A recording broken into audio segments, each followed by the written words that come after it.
storing the body there in Zarate's freezer until the proper authorities could be alerted.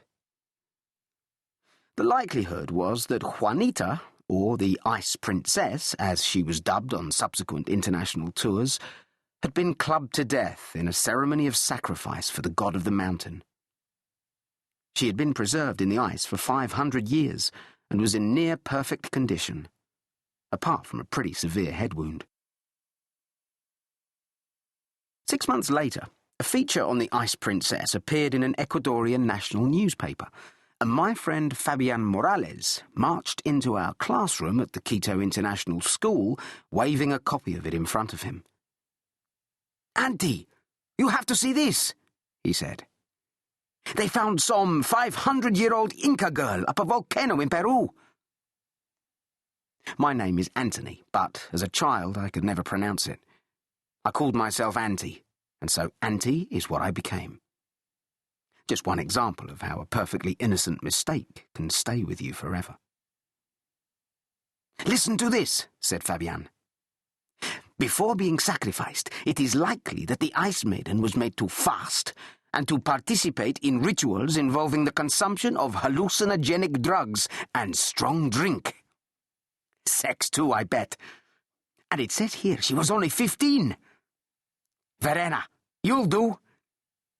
What do you say we take you up a mountain, get you high, and show you a good time? We may have to kill you, but you'll be immortal, baby." "You wouldn't get me alone up a mountain, you disgusting pervert." "No problem. How about just getting to it right here? Mamacita. Just give me your hand, baby. I'll be as quick as I can." "You go to hell for saying that, Fabian."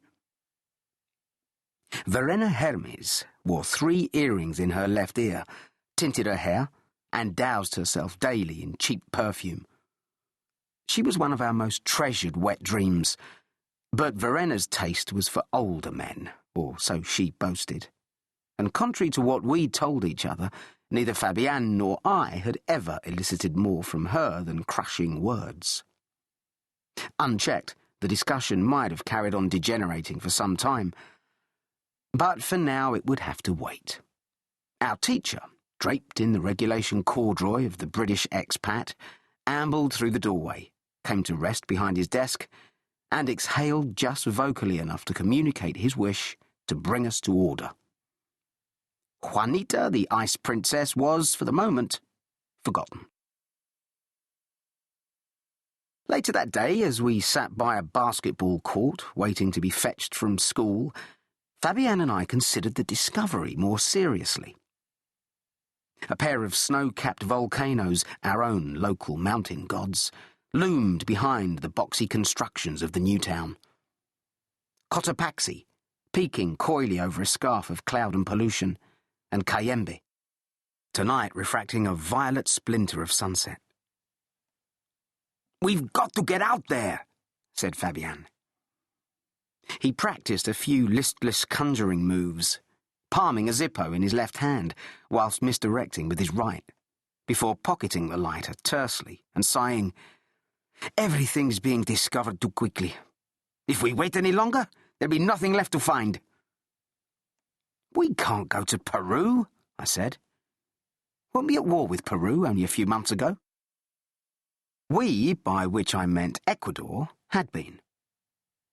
Although the border dispute had been effectively deadlocked since 1942, tensions between the two countries periodically rose. According to my father, who was cynical in such matters, this tended to happen around election time as a way to score political points. But a series of border skirmishes the previous year had proved more serious than usual, eventually claiming over 100 lives. At 15, we were not yet of an age to take the death seriously, but had both enjoyed the melodrama that went with being a country at war.